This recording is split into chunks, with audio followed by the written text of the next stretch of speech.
Estudando o Livro dos Espíritos. Um estudo sequencial da obra O Livro dos Espíritos de Allan Kardec. Essa é a nossa forma de transmitir esperança, conhecimento e alegria.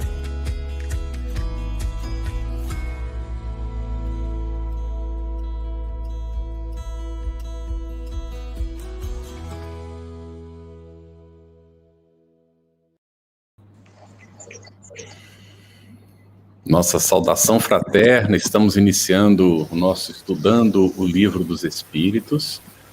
As boas-vindas a você que está nos acompanhando aí pela FEB TV, pelos nossos parceiros de retransmissão. Seja muito bem-vindo a esse estudo.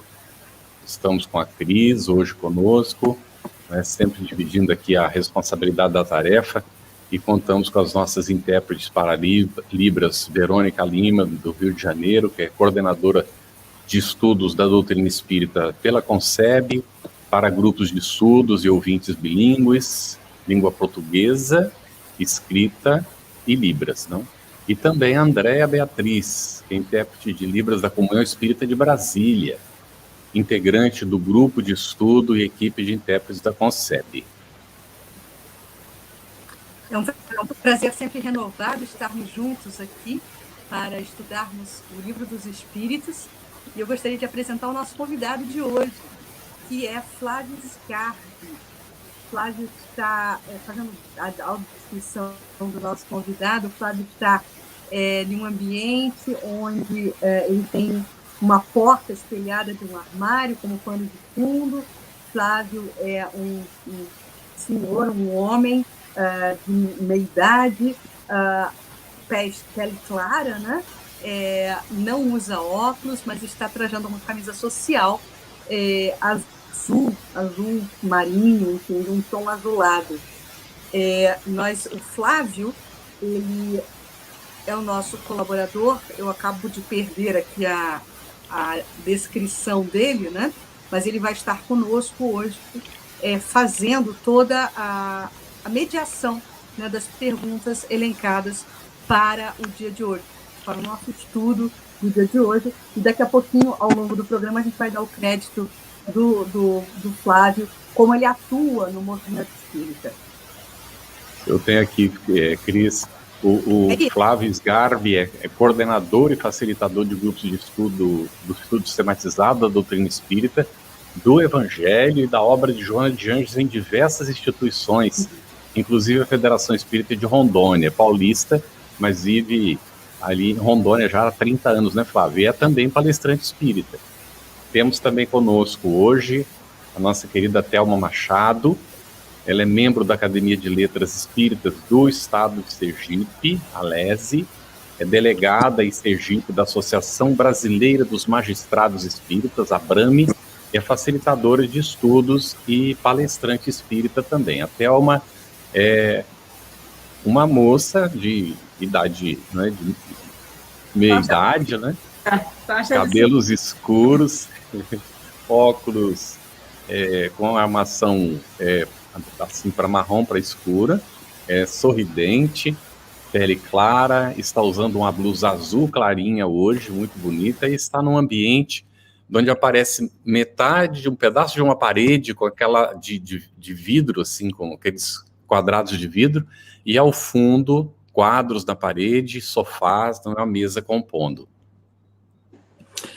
Muito bom. E a gente começa hoje o nosso programa recuperando questões que nos foram colocadas na última edição do nosso Estudando o Livro dos Espíritos. E essa primeira pergunta vai para o nosso convidado Flávio, fazendo referência aos livros de André Luiz, né?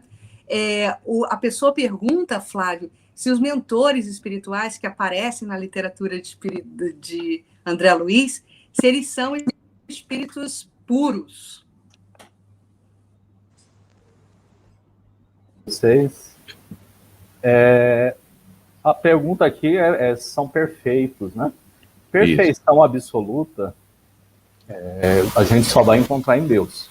Então, quando a gente fala em um espírito ser perfeito, a gente quer significar que ele se transformou, ele já chegou ao estado de espírito puro, que é aquele que não possui mais imperfeições morais, mas ainda tem o que aprender, né, aprendizados que para nós, né, na condição evolutiva que nós nos encontramos, a gente sequer que consegue conceber quais são.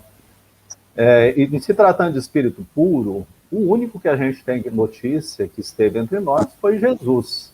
Então, quando a gente se compara, né, os mentores que a gente encontra lá em André Luiz, criaturas que nós admiramos, né, que são dotados de muitas qualidades, a gente tem que reconhecer que, embora sejam espíritos mais evoluídos, bem mais evoluídos que nós, e mais evoluídos do que aqueles personagens que estão ali no livro, né, no entorno deles, mas não atingiram ainda a perfeição.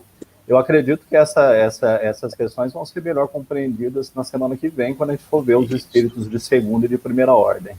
Com certeza, Flávio. E é isso mesmo. Apesar do assunto, né, vai ser tratado semana que vem, o pessoal fez essas perguntas na semana passada, e a gente está dando um gostinho, né, pro pessoal. E nós vamos fazer uma para a Thelma, que ficou pendente também, viu, Thelma? Há diferença entre espírito puro e espírito superior? Então, a diferença, como o Flávio colocou, a gente vai tratar disso no decorrer das próximas questões. Inclusive, os espíritos superiores estão na segunda ordem. Lembrar que na aula anterior a gente viu que são 3 ordens ou categorias, né? Dos espíritos imperfeitos, dos bons espíritos e dos espíritos puros. E que nos bons espíritos a gente vai da 5ª ordem até a 2ª, porque na primeira ordem tem só uma classe, na verdade, que é dos espíritos puros.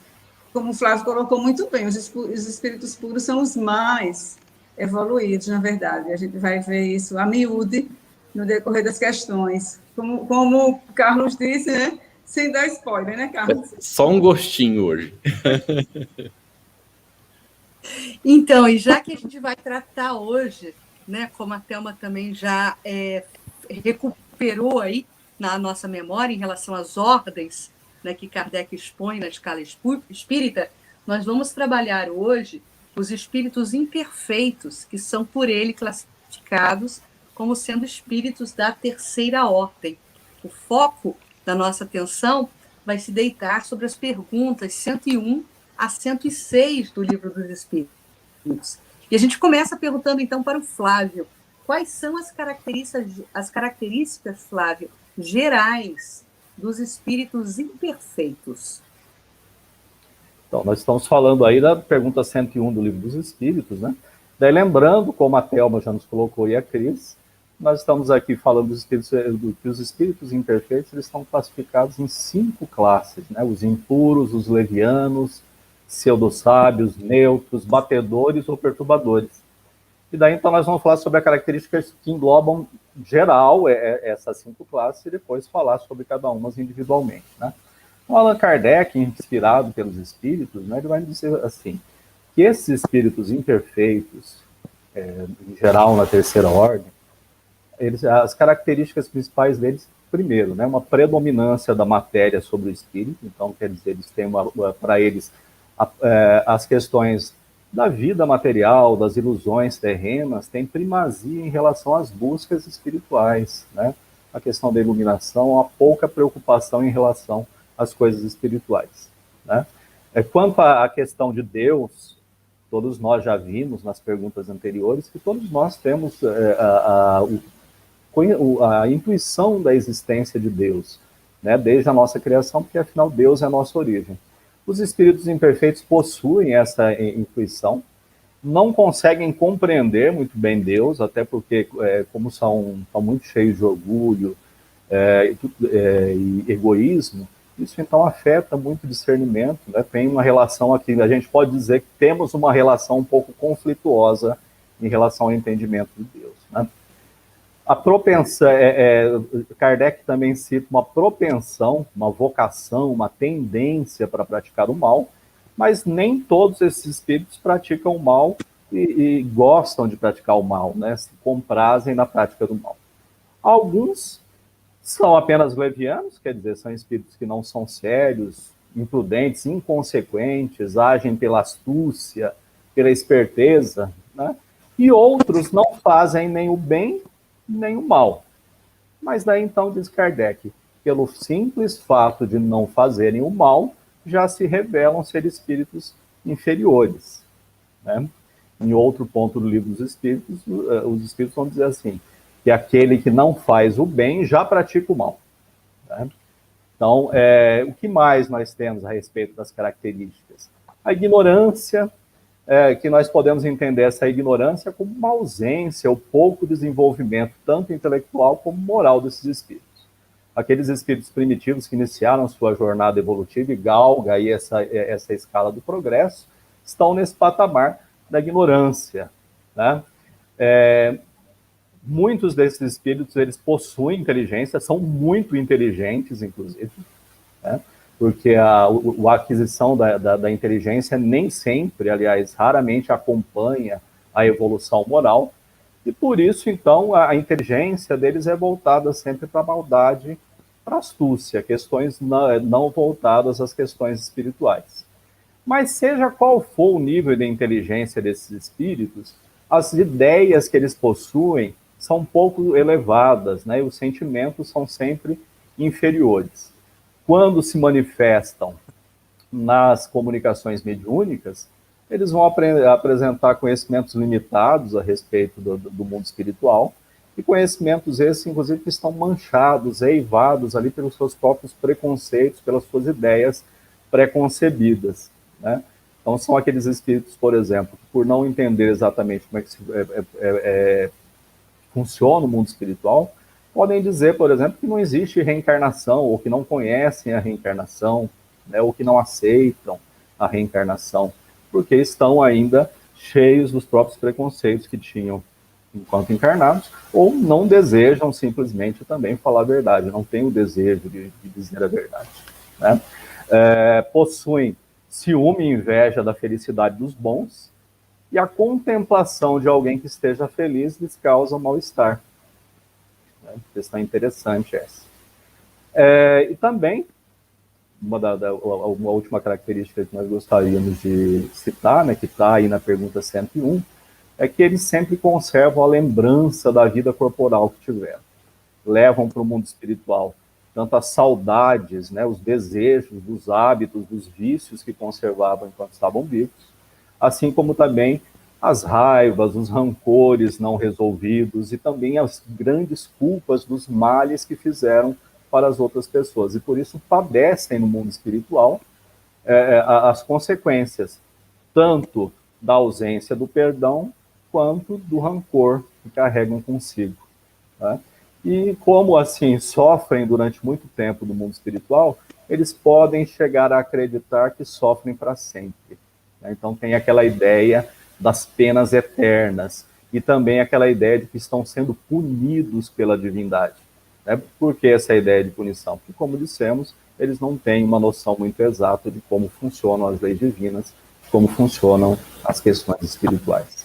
Acho que, de modo geral, são essas características dos espíritos imperfeitos. Excelente, Flávio. Aí nós temos uma visão panorâmica, não é, da condição desses espíritos. Lembremos do que nós conversamos na semana passada, de que essa característica não é apenas dos desencarnados, porque esses desencarnados também reencarnam. Então, em algum momento, quando nós estivermos ouvindo essas características, ou lendo, estudando, pode ser que nós nos identifiquemos em algumas das características aqui descritas pelos espíritos nessa classificação dos espíritos, não é? Então, ficar atentos, inclusive, para o autoconhecimento, saber o que é que nós temos que trabalhar, o que nós temos que aperfeiçoar, com o que é que nós sintonizamos, porque o semelhante atrai o semelhante, é um ditado muito antigo, e se nós sintonizamos nessa faixa mais inferior, vamos atrair esses espíritos para conviver conosco no dia a dia, não é? Thelma, dentre os espíritos imperfeitos, aí Kardec vai fazer a classificação, né, vai colocar as classes. Na 10ª classe, ele coloca os espíritos impuros. Que características apresentam esses espíritos aí, segundo a descrição que Kardec faz, Thelma, por favor? Boa noite. Então, Kardec, na questão 102, tem uma descrição minuciosa, com as características, né, principais. Lembrando, né, Carlos, que as características não são exaustivas, né? Ele traz caracteres gerais, etc., e que há uma grande variabilidade e maleabilidade nessa classificação desses espíritos. E a questão 102 diz exatamente assim: são inclinados ao mal, o que fazem objeto de suas preocupações. Como espíritos, dão conselhos pérfidos, olhem só, viu? Sopram discórdia, a desconfiança, se mascaram de todas as maneiras para melhor enganar, certo? Ligam-se aos homens de caráter bastante fraco para cederem suas sugestões, a fim de induzi-los à perdição. Aqui, antes de prosseguir com essa característica, é importante a gente notar que anteriormente foi estudado perispírito e fluido também. E Carlos observou ainda há pouco dessa telementação, que Emmanuel explica tão bem no livro Pensamento e Vida. Eu sou muito fã dos capítulos 4 e 5 de Pensamento e Vida. Não que eu não seja dos outros capítulos, mas eu acho pelo fato de eu ter sido professora há muito tempo, enfim, o capítulo 4 fala da instrução e o capítulo 5 da educação. E ele chama a atenção justamente para esse cuidado que a gente deve ter com a telementação. Porque a partir daí, dessa telementação, é que a gente pode entrar em sintonia com espíritos, a depender, né, das nossas escolhas, nosso livre-arbítrio, nosso adiantamento moral, a escala evolutiva que está compatível também com a nossa evolução. Mas aí Kardec prossegue e diz o seguinte: a trivialidade e a grosseria das expressões nos espíritos, como nos homens, é sempre indício de inferioridade moral, senão também intelectual. Suas comunicações exprimem a baixeza de seus pendores e se tentam iludir falando com sensatez, não conseguem sustentar por muito tempo o papel e acabam sempre traindo-se. Mas aí, como é que a gente vai perceber que eles estão se traindo? Como é que a gente vai perceber essas características? A gente precisa estudar para isso. A gente precisa ter conhecimento. E algo que a gente costuma dizer que, com vontade, você consegue identificar isso. O próprio Kardec, na questão... aliás, o Emmanuel, no livro Pensamento e Vida também, capítulo 2, traz uma observação muito interessante que deve ser um alerta para a gente. Veja o que ele diz, Emmanuel: só a vontade é suficientemente forte para sustentar a harmonia do espírito. Mas veja o que ele diz em seguida: em verdade, ela não consegue impedir a reflexão mental quando se trate de conexão entre os semelhantes, porque a sintonia constitui lei inderrogável, mas pode impor o jugo da disciplina sobre os elementos que administra, de modo a mantê-los coesos na corrente do bem. Significa o quê? Não é por você, eu agora não quero mais sintonizar com o espírito inferior. Não é só pela vontade de não querer sintonizar, você vai ter que aprender, você vai ter que galgar degraus evolutivos, porque vai depender disso. Você vai sintonizar, como foi dito anteriormente, com o grau evolutivo correspondente ao seu. Então, quanto mais se estudar, quanto mais se adquirir sabedoria através do conhecimento pertinente, mais evoluirá espiritualmente. Consequentemente, como diz também Emmanuel, a gente vai se comunicar com os mensageiros da luz.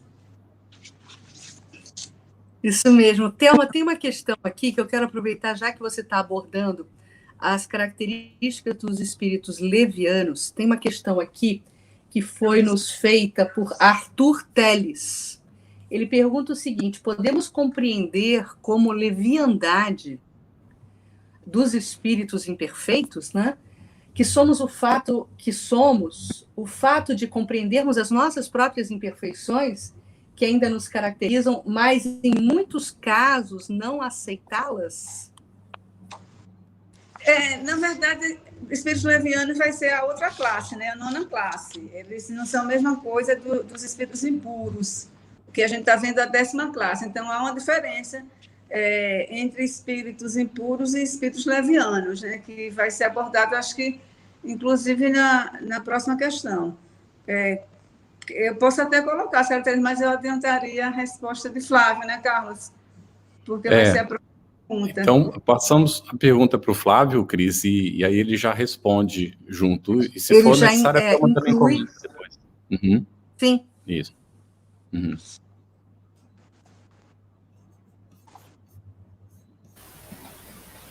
Cris, é a próxima pergunta para o Flávio.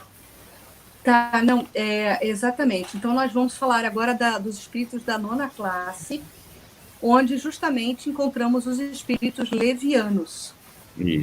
Flávio, você pode, por favor, nos descrever suas características dos espíritos levianos? Claro, Cris.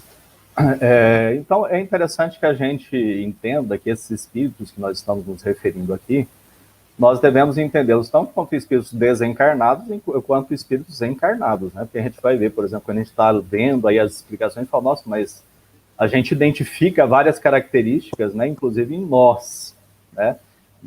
Então, a gente não está falando só de espíritos desencarnados, nós estamos falando de espíritos de modo geral, né? Então, na pergunta 103, os espíritos nos dão, né? Kardec, incluído pelos espíritos, nos dá as características desses espíritos chamados levianos, né? Então, aqueles que são ignorantes, quer dizer, astuciosos, são movidos pela esperteza, inconsequentes, gostam de zombar das pessoas, pregar peças, né? Então, olha só o que nos dizem os espíritos. Esses espíritos levianos, eles intrometem-se em tudo e respondem tudo que se pergunta a eles sem se preocupar com a verdade. Então, estão sempre prontos a dar palpite, né? Estão sempre prontos a responder qualquer questão. Quando buscamos a mediunidade com fins menos sérios, né?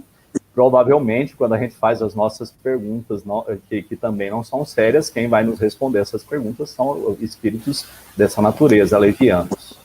Divertem-se provocando pequenos desgostos ou alegrias das pessoas, e também divertem-se em induzir o erro das pessoas, né? Ficam felizes, né? Se divertem com as pequenas dificuldades que eles criam, né? Com seus conselhos, com as suas ideias, né? Com as suas intuições. E quando eles se comunicam com os homens, geralmente eles usam uma linguagem espirituosa, divertida, mas não elevada. Sempre buscam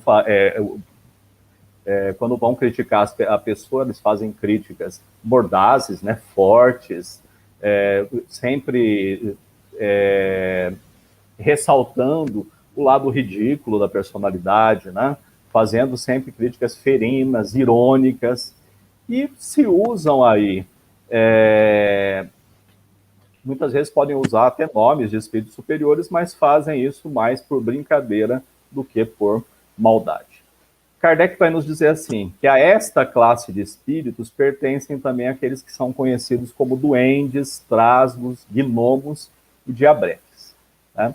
Esses espíritos, né, podem ser considerados espíritos da natureza, eles são tratados ali em O Livro dos Espíritos, nas questões 536 a 540, que nós vamos tratar mais adiante. Mas Kardec, então, nos deixa a informação de que esses espíritos são auxiliares dos espíritos superiores. E aliás, podem ser auxiliares dos espíritos superiores, e ali nessas perguntas 536 a 540, inclusive nós vamos ter a informação que eles podem ser auxiliares dos espíritos superiores até para produzir fenômenos da natureza, né? E também vamos ter a informação ali que são espíritos que já estão na escala evolutiva humana, já se reencarnam como seres humanos, e alguns deles ainda estão em estágio de pré-encarnação no reino humano. Vamos ver isso mais adiante. Sobre a questão, nós vamos responder já, Cris, aquela pergunta que sobrou, foi isso? Que ficou para mim? Sim, sim. Então, se não me engano, está perguntando se a gente ter conhecimento das nossas imperfeições, mas não trabalhá-las, é um caso de leviandade, né? Considerando isso, que leviandade a gente pode considerar falta de seriedade, sim, né? Muitas vezes nós, aliás, no estágio evolutivo que nós nos encontramos, né, com esse estado de lucidez, estudando o espiritismo, raramente a gente vai deixar de tratar as nossas imperfeições se a gente já foi, a não ser que a gente tenha ainda essa característica um pouco de inconsequência, de tentar fugir das nossas imperfeições, porque elas dão trabalho, porque elas nos tiram da questão da acomodação. Mas também a gente vai ver mais adiante, né, os espíritos neutros, né? Também pode ser uma característica, essa também, que talvez seja um pouco pior do que a leviandade, que é a indiferença em relação ao nosso destino, né, em relação às nossas necessidades espirituais. Eu acho que é isso. Muito bom, Flávio. Antes de apresentar a pergunta da sequência, Thelma, nós temos uma pergunta que foi feita por Anelore Castella, veio pela Mansão do Caminho. A questão dos espíritos imperfeitos. Quando eles sentem têm as lembranças de sofrimentos da vida corpórea, isso estando já no mundo espiritual, não é? Seria uma punição de Deus? Não, porque Deus não pune, né? A gente viu, inclusive, isso na aula anterior, lá no Código Penal da Vida, capítulo 7, né? A primeira parte do livro Céu e Inferno, que é o sofrimento inerente à imperfeição. A imperfeição traz em si o próprio castigo. E todo homem, né, podendo mudar sua conduta, pode construir a felicidade. Na verdade, isso decorre das próprias ações dele, nossas, né, na verdade. Vamos colocar isso no coletivo. Então, é a famosa lei de causa e efeito, na verdade, né? Decorre unicamente de suas ações. E eu achei muito interessante também, tem uma parte aqui que quando Kardec explica, Carlos e demais, na questão 101, porque a gente pode dizer assim, espíritos imperfeitos, o que é que pode ensinar? Aí Kardec coloca assim, entretanto, nas suas comunicações, mesmo imperfeitas, o observador atento encontra a confirmação das grandes verdades ensinadas pelos espíritos superiores. Isso. A gente consegue, com tudo isso, a gente consegue identificar. E identificar de qual forma? Está vendo só? Existe mesmo graus evolutivos de espírito, existe mesmo essa vida além da vida, em que há toda uma gradação espiritual a partir do merecimento de cada um, a partir do trabalho de cada um, né, do seu aprimoramento moral e espiritual. Então, eu achei muito relevante essa observação, essa cuidado de Kardec de fazer esse tipo de observação. Muito interessante o que a Thelma comentou, não é Flávio e Cris, porque Kardec conseguiu traçar um mapa da realidade espiritual na conversa com os espíritos, inclusive com os espíritos imperfeitos, que vinham, então, confirmar com a própria experiência o que eles estavam vivendo, aquilo que a espiritualidade, como a Thelma comentou, a espiritualidade superior tinha informado a Kardec. Então, era possível, pela mediunidade, não é, pelo trabalho que era desenvolvido ali na Sociedade Espírita de Paris, Kardec ir fazendo um verdadeiro mapa da realidade espiritual. Muito interessante isso, e é isso que vai dar a condição, inclusive, para fazer essa descrição que nós estamos examinando agora, não é? E, Thelma, nós ainda falando sobre os espíritos imperfeitos, Kardec apresenta uma outra classe, a 8ª, onde ele inclui os espíritos pseudo-sábios. Que características têm esses pseudo-sábios? De antemão, vou dizer, Carlos, são perigosíssimos, viu, Carlos? Porque pseudo significa falso, né? A gente, quando... Falso. Uhum. Exatamente. A gente usa muito, também emprestado muito da biologia também, isso, quando a gente fala pseudópodos, falsos pés, né? Enfim. Então, essa característica de pseudo-sábio, ele descreve assim na questão 104. Dispõe de conhecimentos bastante amplos, porém creem saber mais do que realmente sabem. Tendo realizado alguns progressos sobre diversos pontos de vista, a linguagem deles aparenta um cunho de seriedade, certo? De natureza a iludir com respeito às suas capacidades e luzes. Mas, em geral, isso não passa de reflexo dos preconceitos e ideias sistemáticas que nutriam na vida terrena. É uma mistura de algumas verdades com os erros mais polpudos, através dos quais penetram a presunção, o orgulho, o ciúme e a obstinação, de que ainda não se pode despir. Por que eu disse que é o mais perigoso desse tipo? Porque se você não estiver bem preparado, e nem todos estão bem preparados, né, do ponto de vista do conhecimento, podem se iludir com esses supostos conhecimentos que esses espíritos pseudo-sábios possuem. Mas, uma outra coisa que a gente precisa pontuar é o seguinte, que muitas vezes eles dizem meia-verdade. E como diz um famoso, né, poeta inglês, Lord Tennyson, que viveu entre 1809 e 1892, a mentira que é meia-verdade é a pior das mentiras. Lord Tennyson disse isso, é uma verdade, né? A mentira que é meia verdade é a pior das mentiras, porque você tem que tentar destrinchar ali o que, no meio daquilo tudo, é a mentira e a verdade, você acaba perdendo tempo e acaba não identificando a verdade. Porque quando é uma mentira completa, você já vê que é uma mentira.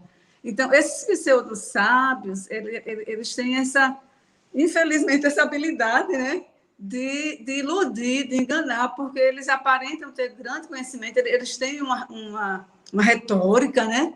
Eles têm uma retórica, assim, que se a pessoa não estiver preparada do ponto de vista do conhecimento, facilmente vai cair nas garras deles e acreditar e muitas vezes passar por ridículo, justamente por acreditar.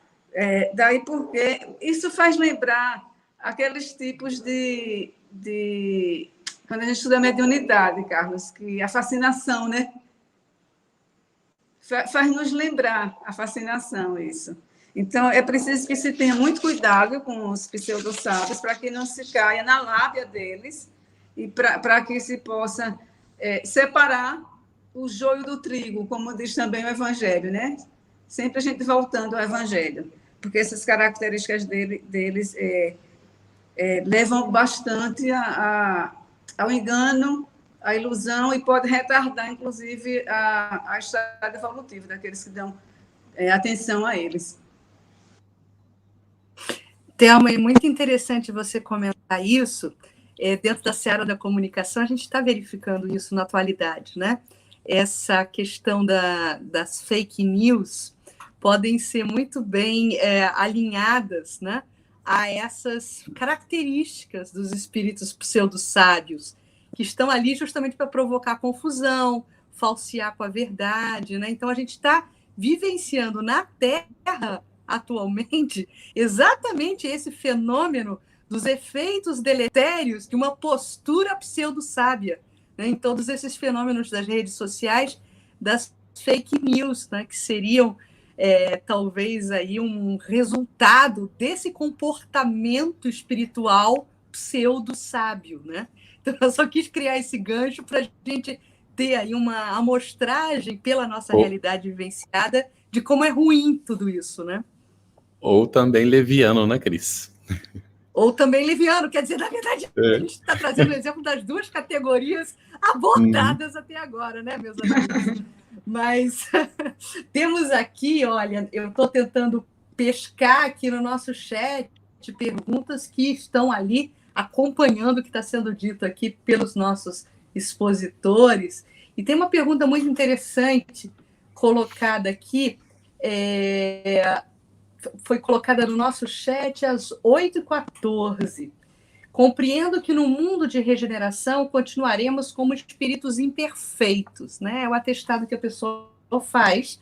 Eu até quero perguntar para o Flávio e para a Thelma se puderem comentar isso, se isso é verdade ou não, enfim. E o que diferencia os espíritos de um mundo de expiações e provas para os habitantes de um mundo de regeneração? Só para a gente poder recuperar um pouco para os nossos irmãos o paralelismo que existe, né, entre a escala espírita e a escala evolutiva dos planetas, né, dos mundos habitados. Só para vocês poderem recuperar um pouco isso para a gente. Flávio, quer comentar?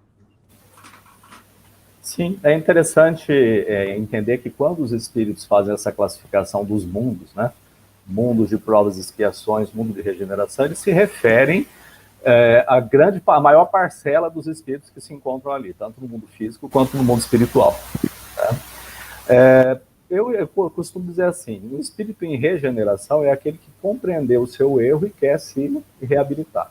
Né? Isso. É como alguém que cumpriu uma pena, né? Passou por todos os problemas da pena e agora ele está na sociedade de novo buscando recuperar-se perante a si mesmo, que é importante, e perante as outras pessoas. Então, a característica que eu entendo que seria diferente entre o mundo de regenerações e o mundo de expiações e provas é a vontade de ser bom, né? É o desejo de praticar o bem. Os espíritos ainda são imperfeitos, né? Mas a grande diferença é que nós não vamos encontrar entre esses espíritos, ou pelo menos entre a grande maioria dos espíritos ali encarnados, aqueles que praticam o mal porque se comprazem no mal. A maior parte dos espíritos não praticam o mal e desejam praticar o bem, embora ainda não sejam espíritos bons. Esse é o meu entendimento a respeito disso. Thelma quer comentar alguma coisa sobre isso? Não, de fato, o mundo de regeneração se caracteriza por isso mesmo, de predominar a bondade. Repare, é dito que predomina, não significa que só tenha, né? Uhum, bondade. Predomina. Muito então, bem.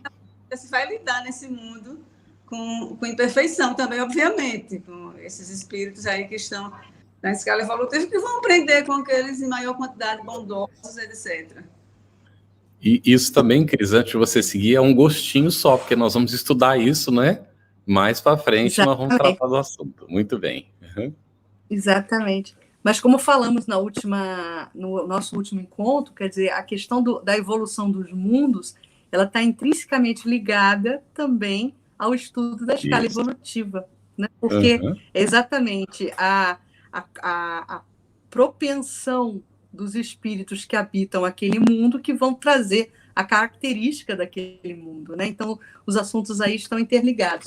Mas vamos agora, Flávio, para a 7ª classe, espíritos neutros, meu irmão. Fala um pouco sobre eles para a gente. Fechado o microfone. Abri meu microfone aqui, né? Então, de acordo com o que nos explica Kardec, os espíritos neutros são aqueles que nem são bastante bons para fazerem o bem e também não são suficientemente maus para se preocuparem em fazer o mal, né? Inclinam-se tanto para o bem como para o mal, né? E, assim, enquanto espíritos, ou desencarnados como encarnados, eles não se diferenciam muito do vulgar dos homens, né? São pessoas que não se diferenciam muito nem pela evolução moral e nem muito pela evolução intelectual. Apegam-se às questões do mundo, né, de cujas alegrias e grosserias eles têm saudades. E daí a gente pode até imaginar assim, bom, então é melhor a gente ser um espírito neutro do que um espírito, sei lá, pseudo-sábio, né? Mas, na verdade, um espírito neutro, ele pode trazer muito mal, né? Ele pode fazer muito mal, no sentido de que aquele que não se posiciona para o bem, muitas vezes acaba servindo de instrumento para o mal, mesmo sem desejar, porque, como dizem os espíritos, aquele que não pratica o bem já está fazendo mal, né? Daí eu me lembro que na obra O Céu e o Inferno nós temos ali na segunda parte, né, dos depoimentos, tem um depoimento de um espírito endurecido, mas que eu considero como um espírito neutro, né? Porque, assim, o espírito neutro, muitas vezes, ele está endurecido, ele é indiferente em relação às coisas, né? Daí a gente tem a história do espírito Angeli, né? Nulidade sobre a Terra, né? Então, que Kardec e os seus amigos vão receber a comunicação dela e começam a conversar com ela e perguntam como é que ela se sente no mundo espiritual. Aí eu me sinto entediada. Mas existe uma classe de espíritos entediados? Olha, entre nós tudo é motivo para ter uma classe, né? Até porque a gente... então a gente vê que, inclusive, ela tem essa característica da ironia, né? Daí pergunta, então, o que você fazia quando estava vivo? Eu me entediava, eu não gostava, eu era esposa e não gostava de ser esposa, né? Era mãe e não tinha paciência para ser mãe, não tinha paciência para fazer as coisas. Quer dizer, um espírito que não tomava atitudes, um espírito que, de certa forma, era indiferente, neutro, né? Tanto que daí, então, os amigos da Sociedade Espírita de Paris vão convidá-la para orar, e daí ela fala, não vou orar porque cansa, né? Então, e de certo modo a gente tem que ter muito cuidado para não estar entre esses espíritos neutros, né, que são os espíritos mornos, né, aqueles que não têm muita força de vontade, porque, como a gente disse, facilmente a gente pode aí, até de uma maneira inadvertida, ser instrumento para o mal, ou até a gente que está desejando aí um mundo de regeneração, a gente pode servir de entrave aí para uma chegada mais rápida do mundo de regeneração, se a gente estiver nessa condição de espíritos neutros. Muito bem, Flávio. Nós temos uma pergunta, Thelma, que é colocada por André Luiz Mesquita. É interessante, porque vai tratar dessa relação entre estar encarnado e desencarnado. Ele diz assim, um espírito da terceira ordem, que já se encontra em uma classe mais adiantada da terceira ordem, nas melhores classes, vamos dizer, ele desencarnando e na condição de espírito errante, ele pode evoluir e reencarnar já como um espírito da segunda ordem ou da primeira ordem? Veja, é claro que a gente lembra do livro de André Luiz, Evolução em Dois Mundos, né? Então, a evolução se dá nos dois mundos, no mundo físico, no mundo biológico e no mundo espiritual. Agora, no mundo espiritual, eu costumo usar a seguinte contextualização, Carlos. Eu que fui professora e quem for aqui vai compreender isso. Você chega, o professor, ele explica tudo, aí você diz, professor, prestei atenção em tudo, não se preocupe, eu não preciso fazer provas, entendeu? Eu já decorei o assunto inteiro, tá, professor? Pode colocar a nota aí. O professor não vai aceitar isso, vai dizer, bem, querido, você já que você estudou o assunto inteiro, tudo, vamos fazer uma provinha, né? Aqui, ver se você aprendeu de fato. Então, no plano espiritual, onde você, no geral, tem possibilidade de ter uma visão mais ampla e dilatada, você tem, junto com essa possibilidade, a perspectiva de uma compreensão melhor do que a vida. Claro que se você lá no plano espiritual, porque não existe você passar por um portal e se transformar espiritualmente. Isso não existe. A gente passa por lado de lá da forma como estava aqui. Só que lá, de repente, você pode aprender. A gente viu vários no livro de André, evoluindo bastante no plano espiritual. André é um exemplo disso, né, Carlos, inclusive. Então, é possível, assim. Agora, para vir como espírito puro, aí, mesmo porque já foi explicado anteriormente que espírito puro aqui, só Jesus, mas nenhum outro aqui no planeta Terra. Então, nessa perspectiva, a gente precisa compreender o seguinte, que evoluímos aqui, evoluímos no plano espiritual, mas tudo que a gente evolui no plano espiritual é preciso que, de alguma forma, quando a gente está na veste carnal, que é uma veste grosseira, né, onde estão os maiores desafios estão justamente aqui. E quando você vai fechar o livro, para ver se você aprendeu de fato, porque a contextualização é essa, fecha o livro e vai lá para a Terra, para ver se você aprendeu de fato, se vai concretizar esse aprendizado que você disse que teve. Então, vai ser desse jeito. É possível que venha numa escala melhor, por exemplo, de leviano, já vem neutro, por exemplo. É possível, sim, tranquilamente. Puro, de forma alguma, porque a pureza denota muita estrada, e a Terra, com esses milhões e milhões de anos, na realidade, a Terra tem bilhões, né? O ser humano tem alguns poucos milhões. Não conheceu nenhum fora Jesus. Então... Eu queria só comentar que aqui tem que tomar muito cuidado, porque a gente fica achando que quem atribui essas categorias, essas classes, são os outros. Exato. Mas somos nós que nos situamos na condição. Então, o espírito vai reencarnar, e como a Thelma disse, ele vem aqui para ver se efetivamente o que ele acha que aprendeu na teoria lá, na hora de vir aqui para a prática, a coisa acontece, não é? E é onde ocorrem muitas falhas, os enganos, a gente incorre, né, e fica tendo a necessidade de repetir a experiência. Porque a gente não presta muita atenção nos ensinamentos que Jesus trouxe. Tem gente que até considera ser religioso ser piegas. Agora, a questão não é ser religioso. Kardec nos coloca a viver com um sentimento de religiosidade, que esse é o verdadeiro desafio, não é? Então, é preciso passar pelas provas, de fato, para ver se... tem uma situação descrita por André Luiz, de dois espíritos que queriam ascender. Eles apresentaram o pleito para ir para plano superior. Lembram dessa? Eu não lembro o livro agora. Faz um bom tempo que a gente leu, né? Tem que reler todo André Luiz outra vez. Então, eles pleiteiam. E aí dizem, mas vocês têm recordação, não é, do passado todo? Nós temos até tal século, lá para trás. Mas então vamos fazer um trabalho, que eles não conseguiam recordar mais. Aí foram induzidos magneticamente no mundo espiritual para recordar. Conforme eles foram recordando, ao invés de pleitear para o mundo superior, eles pleitearam para voltar aqui na Terra. Porque tinha pendências que eles nem se lembravam que eles precisavam resolver. Então, não é simples, não é? A gente sair agora, eu chego no mundo espiritual daqui, nem vou precisar voltar para a Terra, eu evoluo lá e vou embora, não é? Não é desse jeito, né? As pendências que a gente gerou no campo material, a gente tem que vir e resolver no campo material. E também a prova é feita no campo material, não é? Exato. E assim, em relação essa classificação que Kardec coloca dos espíritos neutros, por exemplo, que nem faz o bem, nem faz o mal, estão ali, né, em stand-by. A gente pode fazer um comentário em relação a como Jesus é propositivo. Porque a gente aprende lá no Velho Testamento, não faça aos outros aquilo que não quer que te faça. Né? Porque você deixar de fazer o mal já é bom.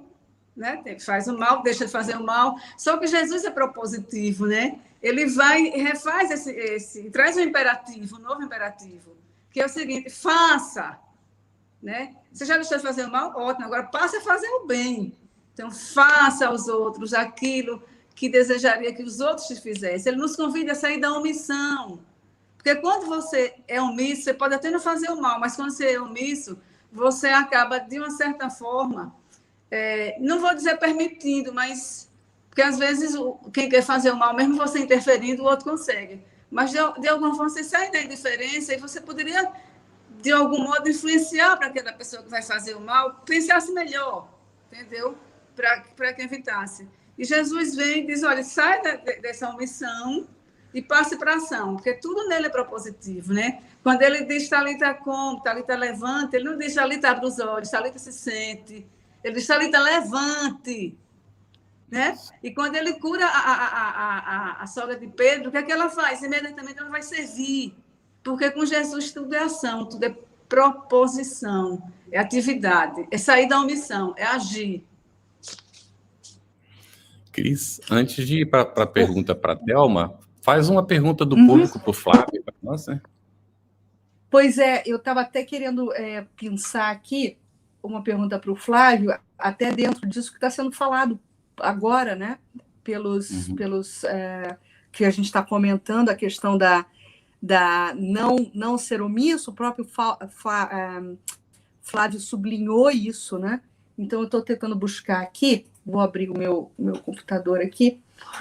Tem uma do João Tadeu dos Santos Costa, dizendo o seguinte: vendo-nos como tais, né, uma vez que estamos nesta faixa de sintonia, pergunto, nossos irmãos apresentando faixa intelectiva além dos padrões, mas versam consubstancialmente na faixa de desejos tais quais dos impuros, qual a característica nesses casos? Né?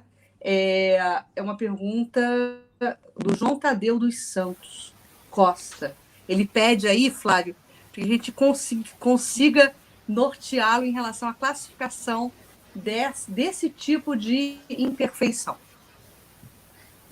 Então, se eu entendi bem a pergunta, a questão a pessoa ela já está fora dos padrões no sentido de ela tem uma inteligência acima da média. Não é isso? Então, é bastante intelectualizada, mas ainda se situa na faixa dos espíritos impuros. Né?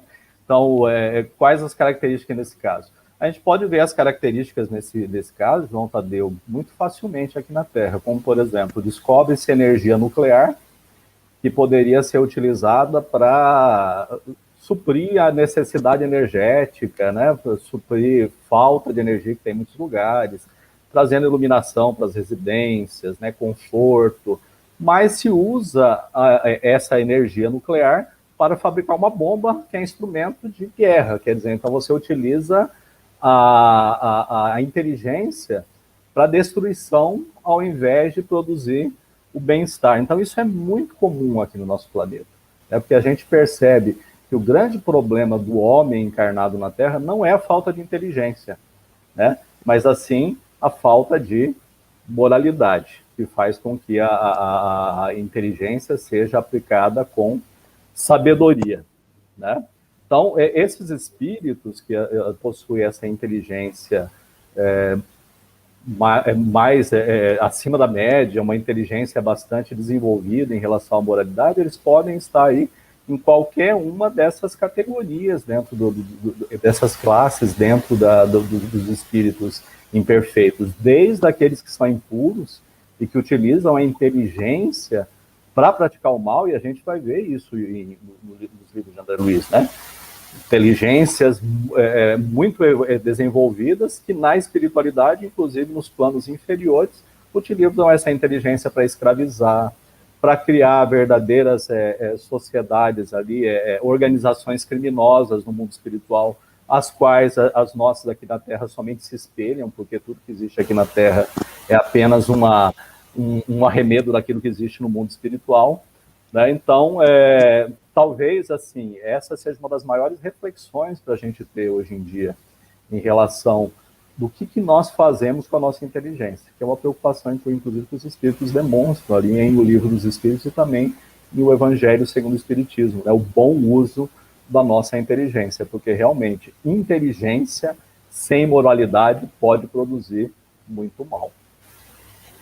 Flávio. Inclusive, Carlos, até pode falar, desculpe te interromper, Carlos, só para a gente relembrar, né, sobre a inspiração da Thelma, que nos dá preciosas dicas literárias, eu gostaria de recomendar, nesse aspecto que o Flávio acabou de comentar, a leitura das Aristocracias, em obras póstumas, de Allan Kardec, que vai nos falar sobre a melhor das aristocracias, que é justamente a aristocracia última, né? De uma sociedade mais perfeita, elaborada, que é a aristocracia intelecto-moral. Né? Então, lá os nossos internautas vão compreender bem a importância da conjugação desse binômio, né, Flávio? Intelecto e moral caminhando lado a lado aí, no voo do pássaro, né? Duas asas importantes. Exatamente. Obtendo aí o equilíbrio, né? Isso. Porque senão o pássaro vai estar sempre meio penso para um lado só. E nos mundos de provas e expiações, como a Terra, existe muita inteligência, pouca moralidade aplicada com inteligência. Há um desequilíbrio, né, na relação. Mas aqui, Flávio, eu vou juntar duas perguntas, que você tratou disso anteriormente. A pergunta a primeira, vou colocar invertido, inclusive, uma foi feita antes da outra, eu vou inverter. Mas essas classes de espíritos têm a forma designado por gnomos e duendes? Lembra que foi colocado aqui naquela categoria? E aí, como consequência, como os espíritos superiores empregam os levianos? Pode dar um exemplo? Então, dá para unir as duas coisas, por favor, por gentileza? Dá para unir. Olha, André Luiz ele vai falar, inclusive, desses espíritos da natureza. Aparecem já em Nosso Lar, né? E depois ele vai falar sobre esses espíritos da natureza também em Libertação, né? Dizendo que eles têm suas características específicas, ele não dá descrições, né, desses espíritos. Mas lembrando que os espíritos dizem para Kardec que esses espíritos que se dedicam aos fenômenos da natureza, eles podem estar no estado pré-humano, quer dizer, estão ali em algum momento ali saindo talvez do reino animal para começar a reencarnar, né, no reino humano, ou já se encontram no reino humano. Então as características dele podem ser, não sei dizer para você especificamente, perispiritualmente, como é que eles se parecem, mas provavelmente podem ter sim essas características que as pessoas que viam um duende ou, sei lá, uma fada, dizem que elas possuem. Não é impossível que exista essas características, né? Sobre a utilização dos espíritos levianos para produção, como é que os espíritos superiores eles utilizam os espíritos levianos, a gente pode pegar como exemplos aí, né, Carlos? Os exemplos das próprias mesas girantes e dos fenômenos de Heidsville, que deram início aí do espiritismo na França e do novo espiritualismo na América, né? Então nós vamos pegar, por exemplo, na América, o espírito que se identificou como Charles Rosman, que vai lá com as irmãs Fox e através das batidas na parede, ele começa a incomodar a família com as batidas na parede, né? E depois a família começa a conversar com ele, né? Uma batida sim, duas batidas não, né? Então, a espiritualidade, ela não precisa agir diretamente sobre a matéria, até porque os espíritos superiores, eles até poderiam, eu acho que, se quisessem, agir diretamente sobre a matéria. Mas como eles também têm consciência de que os outros precisam aprender a auxiliar, eles aproveitam esses espíritos, como Charles Rosman, para colocá-lo ali também junto, para contribuir na obra que estava se fazendo, né? Então a gente vai encontrar, inclusive, entre os grandes médiums ali que vão aparecer no século XIX, Eusápia Paladino, Florence Cook, né, que trazem os fenômenos de materialização dos espíritos. A gente vai perceber que eram médiums, né, que tinham as suas qualidades, mas tinham ali também seus defeitos, a gente vê pelas biografias dela. No entanto, auxiliavam a espiritualidade porque elas possuíam ali o dom de interagir, né, com a espiritualidade, doando as suas energias para que os espíritos se materializassem e trouxessem prova cabal da imortalidade da alma. Né? Então a gente percebe aí como é que a espiritualidade se aproveita de tudo isso, né? Todos somos instrumentos. Na questão das mesas girantes, a mesma coisa. Né? Os espíritos iam ali, não era espírito superior que ia lá, pegava, ia balançar as mesas, né? Fazer as mesas dançar, tal. Com certeza os espíritos superiores não têm agenda, né, para fazer isso, né, se forem realmente superiores. Mas, no entanto, eles se aproveitavam daqueles que tinham essa capacidade, esse conhecimento, essa possibilidade, já que tem uma grande ligação ainda com a matéria, estão mais propensos a produzir esses fenômenos. A Thelma, vamos para a última classe dos espíritos imperfeitos, que é a sexta. Aí Kardec inclui os espíritos batedores e perturbadores. E o Flávio estava agora justamente falando dos espíritos batedores, né, provocando os fenômenos. Aí eu pergunto, você pode nos apresentar a descrição desses espíritos, por gentileza? Sim, está na questão 106, inclusive, tem o Livro dos Espíritos. E olhe como eles são descritos. Estes espíritos, propriamente falando, não formam uma classe distinta pelas suas qualidades pessoais. Já começo explicando isso, né? Podem caber em todas as classes da terceira ordem. Muito interessantes, Kardec colocou. Eles podem caber, por isso que a gente disse, já na aula anterior, Carlos, e também Flávio pontuou isso hoje, que essas características elas são fluidas, né? Você tem características gerais. Não são algo que seja compartimentalizado perfeitamente, né? Aí, um intercâmbio aí que você não pode definir restritivamente. E Kardec coloca isso de forma muito clara, quando ele diz que podem caber em todas as classes da terceira ordem. Então, diz mais assim, manifestam geralmente sua presença por efeitos sensíveis e físicos, como pancadas, movimento e deslocamento anormal de corpos sólidos, agitação do ar, etc. Afiguram-se mais do que outros presos à matéria. Parecem ser os agentes principais das vicissitudes dos elementos do globo, quer atuem sobre o ar, a água, o fogo, os corpos duros, quer nas entranhas da terra. Reconheço que esses fenômenos não derivam de uma causa fortuita ou física, quando denotam caráter intencional e inteligente, que foi o que justamente Flávio colocou anteriormente, né, das mesas girantes, das batidas lá, com as irmãs Fox. Então, mas agora vem uma observação interessantíssima, que veja como as coisas, é a lei da sincronicidade mesmo de Jung, como isso aqui complementa o que Flávio disse. Todos os espíritos podem produzir tais fenômenos, mas os de ordem elevada os deixam de ordinário como atribuições dos subalternos, mais aptos para as coisas materiais do que para as coisas da inteligência. Quando julgam úteis as manifestações desse gênero, lançam mão destes últimos como seus auxiliares. Significa o seguinte, que se isso eles podem fazer, então que eles façam. Eles não podem fazer coisas que só os espíritos superiores podem. A gente tem esse exemplo, a gente tem algo que nos leva a refletir justamente no Evangelho. Quando Jesus vai lá para trazer Lázaro, né, da catalepsia, o que Jesus diz? Tem uma pedra enorme, né, na frente do sepulcro de Lázaro. Jesus diz o quê? Retire a pedra. Jesus poderia simplesmente fazer a pedra se mover e levitar. Mas quem estava ali, os que estavam ali, eles tinham a capacidade de retirar essa pedra, tinham essa condição, então não podiam trazer Lázaro de volta, só Jesus podia, mas podiam retirar a pedra. E aí Jesus diz, o que tiver ao seu alcance, faça. Então, retire a pedra, porque trazer Lázaro de volta ser comigo, só eu posso.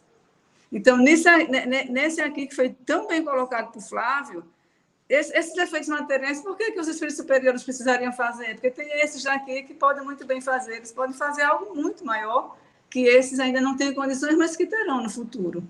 Então, nesse aspecto, esses espíritos batedores, perturbadores, eles também trazem a sua contribuição e trouxeram, inclusive, para o estudo da doutrina espírita.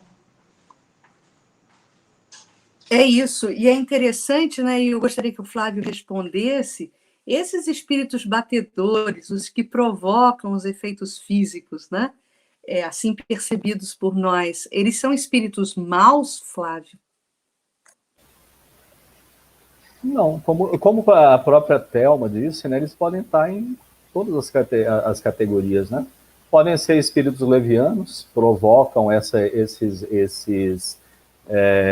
esses fenômenos apenas para chamar atenção, para se divertirem.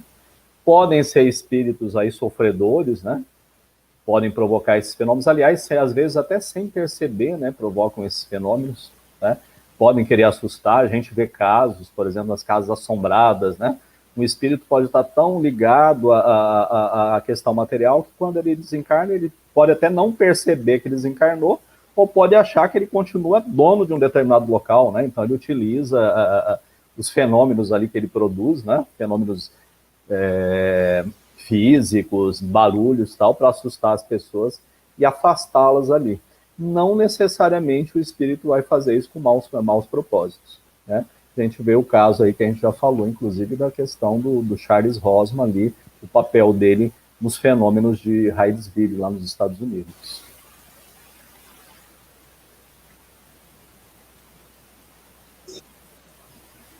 Carlos está sem áudio.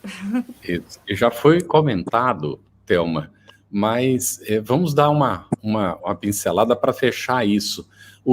Esses espíritos, não é dessa categoria, eles estão relegados para sempre a essa condição de imperfeição?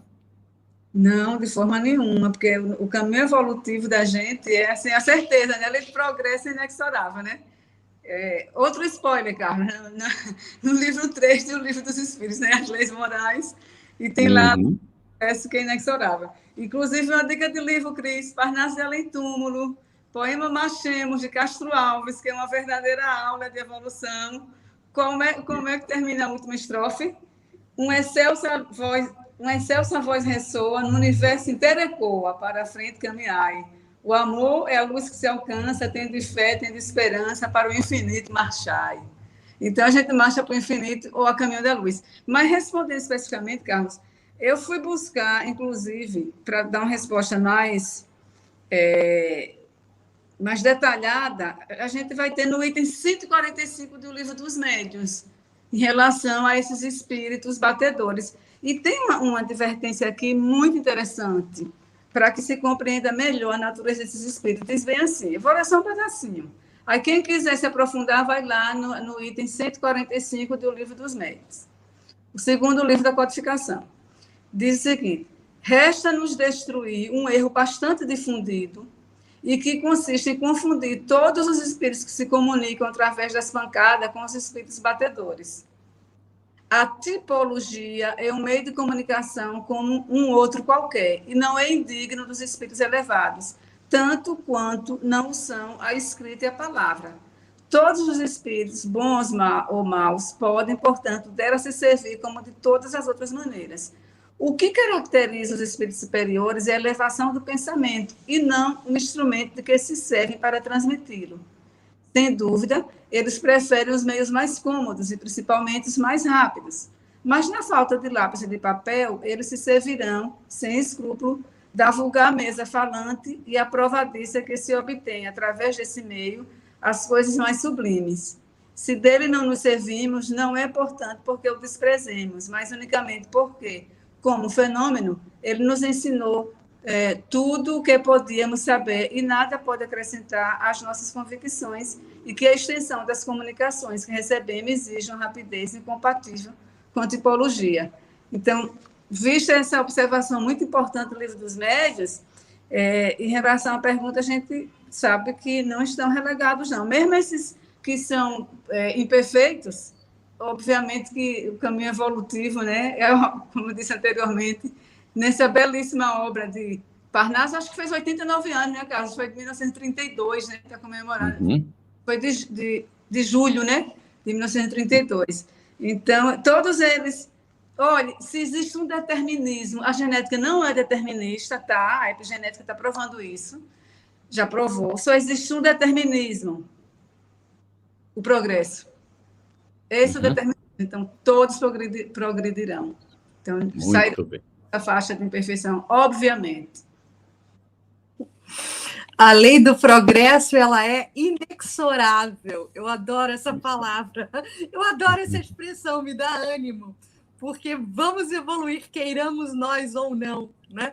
Está aí dentro da lei divina. Carlos, algum comentário que você gostaria de destacar dos internautas? Nós temos aqui duas perguntas que a gente dá tempo da gente responder rapidamente, Cris, não é? Aqui do Sérgio Rocha, ele diz assim, Flávio, quando não há o controle dos ensinos dos espíritos, os espíritos levianos podem trazer informações erradas a respeito do mundo espiritual? Podem, né? Podem, até porque não existem só espíritos levianos, existem médiuns levianos, né? Então, na verdade, os espíritos levianos trazem informações levianas porque existem médiuns mal preparados. Agora, assim, quando a gente fala em controle dos ensinos dos espíritos, eu suponho aí que está se falando em algum controle literário, né, Carlos? Isso realmente, assim, a gente não tem um controle literário no sentido assim, não existe um órgão que submeta todos os livros psicografados para saber se um livro psicografado ele é totalmente confiável ou não, né? Nós não temos isso, até porque seria uma espécie de pré-censura aí, né? Então... Nós temos editoras que fazem isso, né? Até recusam publicações daqueles que não são adequados, não concordam com Kardec, mas há outras editoras que publicam tudo, desde que venda, não é? Exatamente. Então, cabe a quem fazer essa seleção ao próprio leitor, né? E para que o leitor consiga fazer essa seleção, ele precisa ter uma base doutrinária sólida, que eu acho que é aquilo que nós, inclusive, estamos buscando aqui. Buscando, assim, a base da base, né? O alicerce de toda a doutrina espírita, que é entender o livro dos espíritos, né? E que daí, então, a gente pode fazer, inclusive, esse exercício de quando a gente lê uma obra, a gente saber se um ensinamento, se algo que um espírito disse, ele está adequado ou não às questões gerais que são concernentes à doutrina, né? A doutrina espírita consegue discernir se aquilo é de um espírito leviano ou não. Eu acho que isso é a situação ideal. Inclusive, nesse aspecto ainda desse assunto, não quero deixar de registrar o meritório trabalho da FEB Editora, né, que faz justamente essa separação do joio do trigo. Então, quando a gente compra um livro editado pela FEB, a gente tem certeza da sua pureza doutrinária, como também do meritório trabalho realizado pelas federativas e pelas editoras sérias, né? Que o Campetti comentou, que não saem publicando tudo a título de vendagem, né? Há ali uma seriedade na comercialização dos livros. Muito importante esse trabalho, né? Logicamente, como o Flávio falou, a importância do bom senso também do leitor, mas existem entidades sérias que nos facilitam a vida nesse sentido, fazendo já essa triagem de conteúdo para nós. Carlos, tem uma pergunta aqui, então, já que dá tempo, a gente vai fazê-la. João Tadeu Costa, às 9h01, Thelma, ele diz assim, mais variação dessas manifestações, e aí a gente está retomando a questão dos efeitos físicos, né?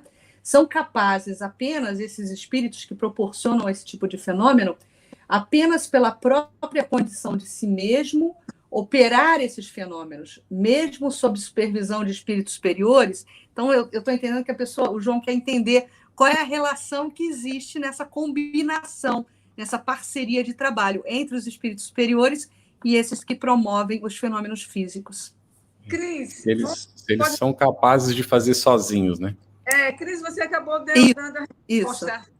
Parceria de trabalho. Quando se trata de uma parceria de trabalho, obviamente que tem a supervisão dos espíritos superiores, entendeu? Então, já embutiu a resposta. Eu acho que por isso que foi bem colocado por Kardec que esses espíritos estão em várias classes, né? Ali, eles estão em várias.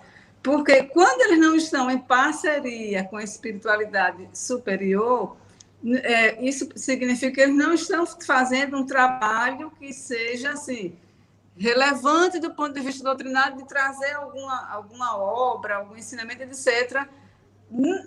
Mas não é bem ensinamento, porque mesmo quando eles fazem dessa forma, a gente acaba percebendo o mundo invisível, né? o mundo espiritual.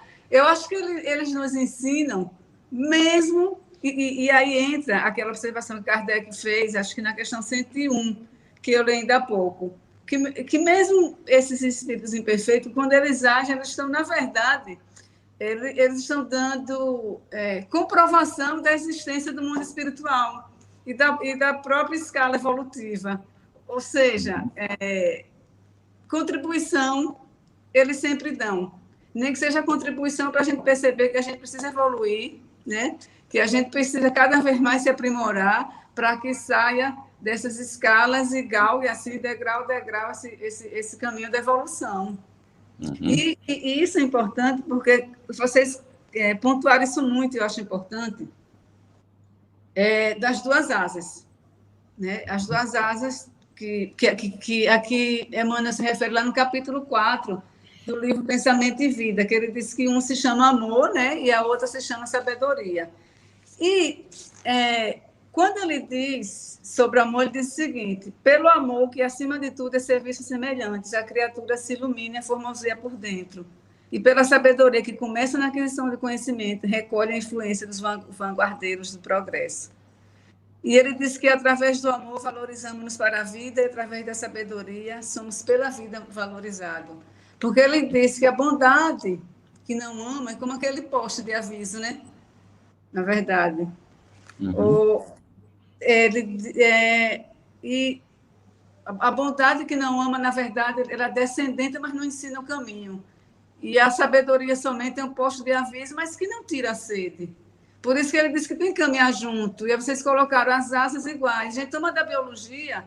Eu gosto muito de falar em biologia, vocês já notaram, né? A gente toma da biologia a palavra isomórfica, né? Iso igual, morfo, forma. Então, as asas têm que ser isomórficas, que vocês muito bem colocaram ainda há pouco. As asas têm que ser isomórficas, ou seja, tem que ser do mesmo formato, do mesmo tamanho, para fazer como o Carlos disse. Senão, o voo não vai ser um voo que vai acontecer da forma como deve, só com as asas isomórficas. Mesmo tamanho, mesma estrutura, amor e sabedoria, para que a gente voe para o solo do Altíssimo. É dessa forma. Ou seja, aqueles espíritos inferiores são capazes de provocar aqueles fenômenos, mas não passam muito daquilo. Exatamente. E a espiritualidade superior vai utilizando o esforço deles, ajudando eles a se desenvolverem para poder, então, ter condições no futuro, não é? Como todos chegaremos lá, no desenvolvimento que você está colocando, né, das duas asas do intelecto e do moral para alçar o voo. Muito bom, quero agradecer muito. Te prepara aí, Cris, para fazer o fechamento.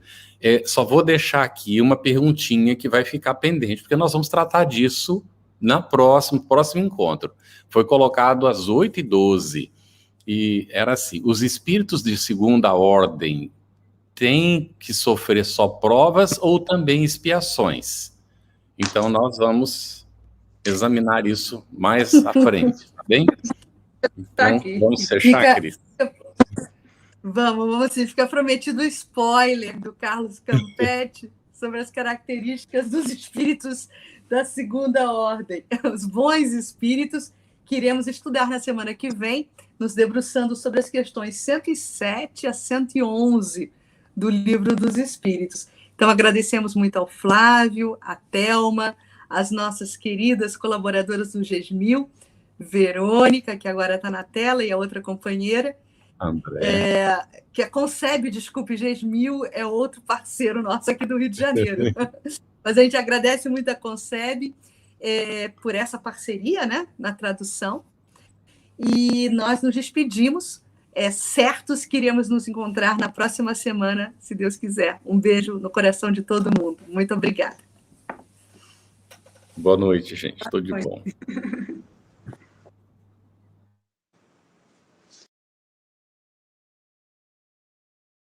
Estudando o Livro dos Espíritos. Um estudo sequencial da obra O Livro dos Espíritos de Allan Kardec, Essa é a nossa forma de transmitir esperança, conhecimento e alegria.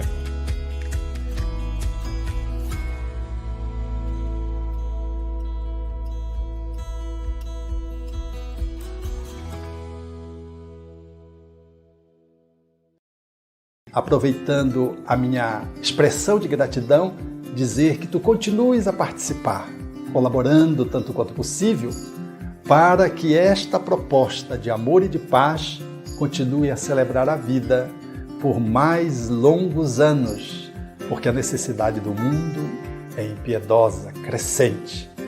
E nós não podemos, que vivemos o bem, ficarmos ociosos, parados e contemplando, achando que Deus vem fazer aquilo que nós precisamos fazer. Minha gratidão, o meu abraço e o meu terno convite para que continuamos juntos com a FEB TV no ar, brilhando luz.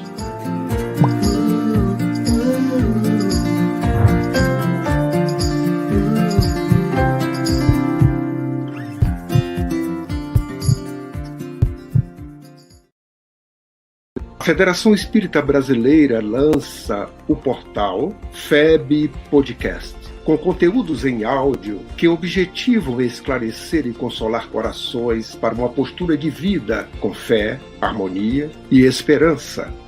Diretamente dos estúdios da Federação Espírita Brasileira, está começando o podcast Espiritismo em Pauta. Você está ouvindo o podcast Estudando o Livro dos Espíritos. Olá, eu sou o Thiago Toledo e você está ouvindo o podcast do Cidadão do Universo. Você está ouvindo o podcast do Entre Dois Mundos. Você está ouvindo o podcast do Gostinho de Leitura. Estudando o Livro dos Médiuns. Olá, eu sou a Marina Miranda e você está ouvindo o podcast Minha Nada Mole Encarnação. Essa é a nossa forma de transmitir esperança, conhecimento e alegria.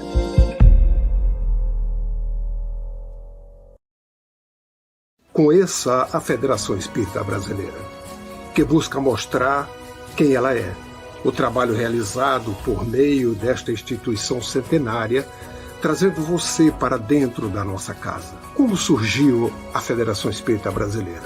De Augusto Elias, o seu fundador, aos dias de hoje, o que ocorreu?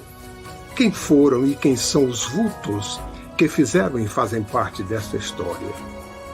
Qual a relação de nomes como Chico Xavier, Bezerra de Menezes e Boni Pereira com esta instituição? Qual a sua missão? Como ela atua na formação do homem de bem? Apresentaremos a Federação Espírita Brasileira em formato dinâmico com vídeos, depoimentos, postagens históricas, áudios. Conheça e faça parte desta família.